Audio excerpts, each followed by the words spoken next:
afternoon and welcome to Latimer Park, home of Kettering Town, the Poppies, and hopefully you can see the Kettering Town squad making their way out onto the Latimer Park pitch. It's October, it's our first home league game of the season, and it's not quite the sunny warmth you normally expect in the middle of August.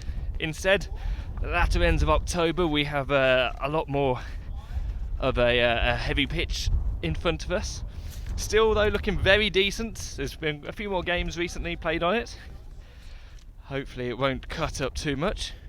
So Kettering lining up with McGrath and Storer as fullbacks, with Luke Graham and Ryan Fright as centre backs. In front of the back four we've got Kennedy and Ben Milnes, who tried to get the ball back, couldn't quite get there. In front of them too you've got Ben Stevens, and then you've got the three attackers who will hopefully get the end of this, although Ben Stevens has gone for an early shot and he scores! Ben Stevens saw Dan Atkinson there off his line, went for the shot, and he has scored a wonder goal for Kettering. What a way to cement your starting 11 place. Well, what a wonderful instinctive finish that was from Ben Stevens. He just looked up and in a split second saw Atkinson off his line. Doesn't matter, and there is the man Ben Stevens, and he plays that forward towards the Kettering front line, and the ball just bouncing around, and Bradford just struggling to hold on to it. Here's Sheriff now, probably a little too much there, although he has crossed it in. Oh, and that has just wandered across the front of the goal there with back towards Ben Milnes, and that's crossed in, and that's the second goal. Connor Kennedy, great pass there from Ben Milnes, able to pick out no, it wasn't Connor Kennedy, sorry, Scott. It was Joshua Scott, wasn't it? Joshua Scott, who's picked that out, headed that into the edge of the net, and has scored there 2-0 to Kettering after 15 minutes. And that's two Bradford players, almost one taking the other player's head off there. And Colin has come out. Well, surely he is fouled there. The referee says no. And the shot does go in from Brad Docherty in the end. Well, Adam Collin came out there. Did he have both hands on the ball there? He was up in the air. Difficult to judge exactly what happened there. There wasn't too many complaints from him, though. And it will be a ball played into the penalty area. That's sent down towards Colin, who this time comes out and punches. Ben Stevens trying to track that ball there, and Scott not strong enough to win the ball back. Opportunity here, although that's a great tackle there from Kennedy. So Kettering players just in that 6-yard box. Ben Stevens just on the edge of the penalty area. Throw-in has gone in. Scott's there with a header again, and that's a second goal for Kettering Town. Joshua Scott, second header. Wow, he loves the ball on his head, doesn't he? That's 3-0 to the Poppies. Again, good awareness. He knew exactly where he was in terms of the pitch, where the header needed to go, and another second glancing header from Scott. Second goal, 3-0 to the good. It's not even half time. Fantastic from the Poppies. Well, and it is very windy up here. We do apologise for the any interference with the microphones. We are using equipment around us to try and shield them, and very difficult. It is difficult conditions and on camera as well, but hopefully you are able to see the Ben Stevens goal this second half at some point. We saw the 2 goals from Joshua Scott, and they were certainly good goals, well worked from set pieces. Set piece here for Kettering to defend, and there is a cross there, and it's a goal for Bradford after a scramble there. Adam Collin got his hand to the initial cross in, or almost a hand. It came off the post, came out, and that's a goal for Bradford.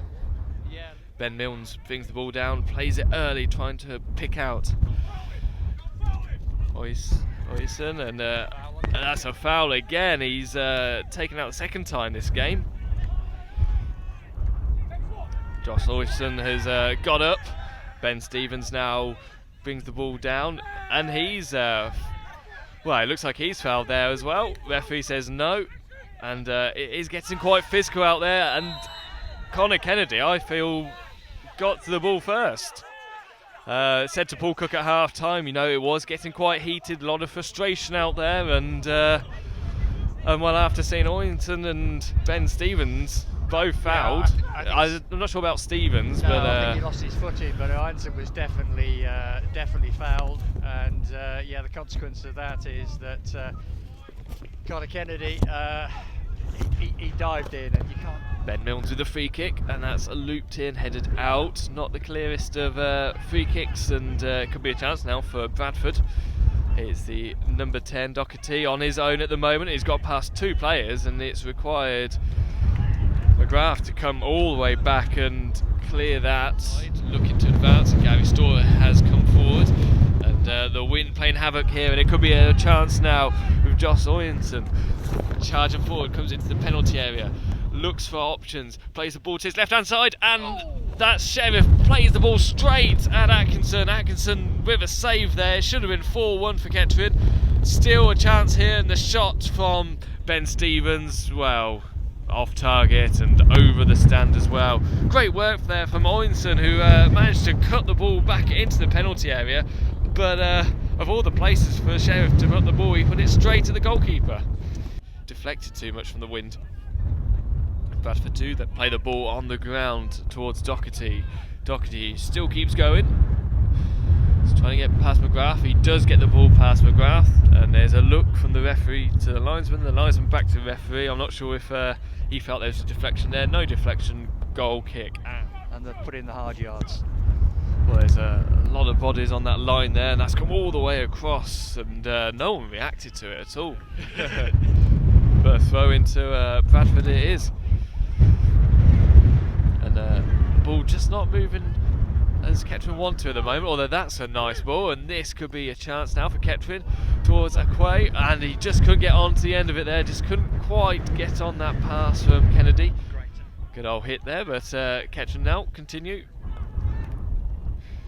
Ball advances forwards towards Kennedy. Kennedy, if he looks to his right, instead he uses Akwe, back towards Kennedy. Kennedy, shot goes in, that's deflected, that's a corner. Will be a throw from Ross. Ross plays it forward. Kennedy towards Akwe. Akwe now on his way. He's got to watch out for the number 3. He plays it off the number 3, continues left, right on the edge of the penalty area, near some options. Instead he goes towards the corner flag, and the final whistle goes here at Latimer Park. It is Kettering Town 3. It is Bradford Park Avenue 1.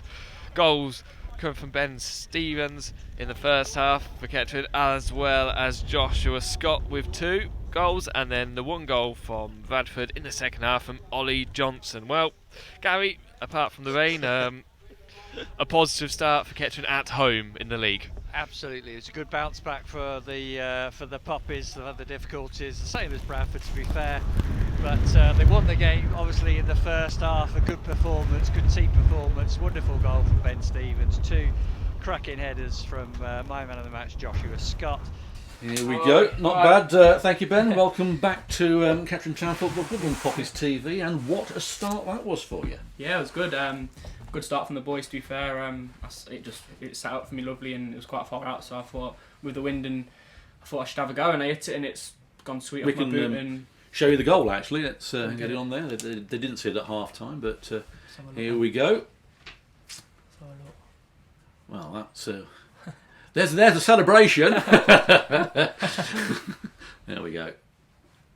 That's a cracker, wasn't it? It was alright, yeah. What a return that was. That'll be on our highlight show in the week, but there's a better view of it going straight at the top. Caught him out there. And did the wind make that much difference? It seemed, well, obviously it did, because in the first half it didn't seem as powerful as it was in that second half. Yeah, I think it definitely got worse throughout the second half, and obviously with the rain and stuff at the end it was difficult for the boys, but I think we did well the first half with the wind, and we thought all we need to do is defend now, and because we knew how scrappy the game would get. But yeah, I think overall it's a very good result for us. We've not been in for a while because of what's going on, and yeah, so we're just happy to be playing, really. And of course, from Macclesfield, thankfully they've got a team back Yeah. starting again. It must be pleasing for you for that. Yeah, it's that good to hear. region. There's a lot of good people in Macclesfield, and there's a lot of people that just really love the club, and it was a shame for what happened, but things happen, and it's just one of them things. But the club is getting back on its feet, and it's hopefully gonna push back up again. How did the move to Kettering materialise? It was quite a shock for all us. That it was a nice shock, of course. Yeah, but, yeah. It was just I was speaking to the manager quite often, and he was keeping me updated with what's going on, and I was keeping him updated too. But yeah, it was just I was speaking to him a while, so it wasn't a shock to me. And I thought as soon as what he gave me his plans and what he wanted to do, I thought it was a good opportunity to do. We've also changed your photo shot on the website now from that finally, 16-year-old. That was a while ago, wasn't it? It was. Yeah. It almost got. Oh, well, who's coming in here? Look, it could be. We got. It's the manager's coming in to see us. Superstar Saturday. Superstar Here he is.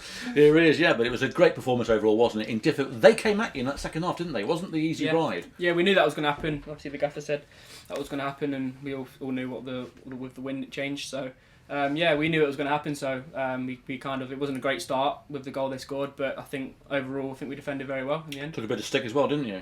Yeah, yeah, I did. Yeah, I thought I had a bit of a few tackles flying on me, but it's one of the things, and it's football. Well, that's great to have you back with us, and I'm sure we'll see you quite often, hopefully in here. And if there was a man of the match, I'm sure you'll be there for it. But, thank you, Ben. Appreciate it. Great See goal. you soon, all right? See you later. Pardon? We might have him in man of the match. It depends how much wine we can get down. Talking of that. Well, here we got Vic Torres manager. You look as wet as a wet thing out there. Yeah, it's just come down, hasn't it? So yeah. But your first game, of course, I did say to you, didn't I, at the beginning, that 4-0 was the result last year, your first game in charge. Yeah. 3-1 this time against Bradford. You must like playing against them. It was just good to be back out there. It was good to see the lads enjoying it. It was obviously the old cliche game of two halves. We saw, in the second half just how strong the wind, was. But a lot of strong hearts, a lot of strong bodies. To be fair, we defended well because Bradford threw everything at us. But I think the first half performance was excellent, reminiscent of the Chelmsford performance. We were dynamic. We looked strong. We took the chances. Maybe could have scored one or two others. I'm saying that. Probably there was the second half we had a couple of chances. There was a brilliant save from the goalkeeper. How on earth that didn't go in to make it 4, God only knows, but you'll see it here. It's a tremendous save. Yeah, it was. It was outstanding. And like I say, these are the things we're working on. We want to work on in that final third. The fourth goal goes in, and it takes away any anxiety that's left in the game. But can't praise the boys enough. They've worked hard and won I think very, very sort of convincingly over. Dream start for you on 3 minutes with Ben Stevens' goal. He's seen that, obviously. You get your first chance to see it again, having seen it live. But what a strike this was! Yeah, it was. I mean, we know what he can do. He picks up those little pockets, brilliant, and he's got that little bit of class in the final third to unlock defences and to score goals, and really tough for him because he had to be patient at Gloucester, but he's come in, not a lot of game time, and probably cramped up a little bit near the end. That's why I had to make changes. But yeah, it was a good all-round game from him. 2-headed goals from young Josh Scott also must have pleased you as well. Yeah, look, we played Josh in what we call in a bit of a foreign position. I spoke to him out before the game, and he's a young man with he's learning and growing all the time, and took both of his goals really well. Both headed goals. Said to him at half time that I think that's the first 2 headed goals that, for about 18 months, 2 years for him. So I'll be pleased with that, and he's. The second one came from a long throw-in as well from Conor Kennedy. We don't see many goals from long throw-ins, but there was one and it worked well for us. Yeah, look, it's once again these things we work on. We worked on the second phase, and he's got ahead of his man, and I thought it was quite an astute header, to be fair. So we said to the players at half time, we knew what it was going to be. We knew it was going to be tough second half. With the strength of the wind coming straight down the pitch. To concede that early, Paul, was a little bit disappointing. Yeah, it was a bit of a shock, wasn't it? But and I thought that caused a little bit of anxiety with our play. But then a booking for Kennedy straight away after. I thought not Gloucester again and get one sent off and. I think it's what we're looking to do. We became a little bit more compact than the Gloucester situation. Helps because of we kept the 11 men on, but I thought our shape then was a little bit galvanised. We looked a little bit hard to break down, and I thought that Bradford tried to hit balls long in and behind us. So and I thought the two centre backs dealt with that. But look, their restarts were good. We had to defend our goal well. But I thought we should have killed the game off 2 or 3 times in the second half when we broke away, and probably could have been a little bit more, a little bit better in the final third with the final pass. But I'm not going to complain. It's a good win after a long break, and the boys now once again after the Chelmsford game, the boys have set the standards, and it's just consistency we're looking for now. Tough game away on Wednesday at Fylde, and they're going to be up for it, obviously. Weber's back from all the COVID. Fitness levels are going to be questionable now, aren't they? Extra day's rest, though, on Wednesday, of course, which will help. But I suppose in one respect you're champing at the bit to get there and see how we perform. Any sort of reservations about it? No. Look, the squad will be stronger. There might be some more bodies coming in next week, because we know that that there's going to be 1 or 2 players that with the Saturday Tuesday scenario that we're going to have a bit of a hangover from the COVID, and we're going to get niggly injuries and fatigue in legs. So I'll be looking to strengthen the squad next week, not because we're poor, but I think we've got to plan now. I've had a good chat with the chairman and the board, and we need to plan now for the remainder of the season for every eventuality, and I'm looking at it. I think this COVID's not going to go away, and we need to plan. Well, because of COVID, as you said to me in the week, you've been a bit of a celebrity in your village where you are, being one of the people that have had it and survived. But it must have been quite a strain on you to have that as well, with Ramas and Ben as well suffering from the plague, as I call it. Yeah, it's what it was. It's a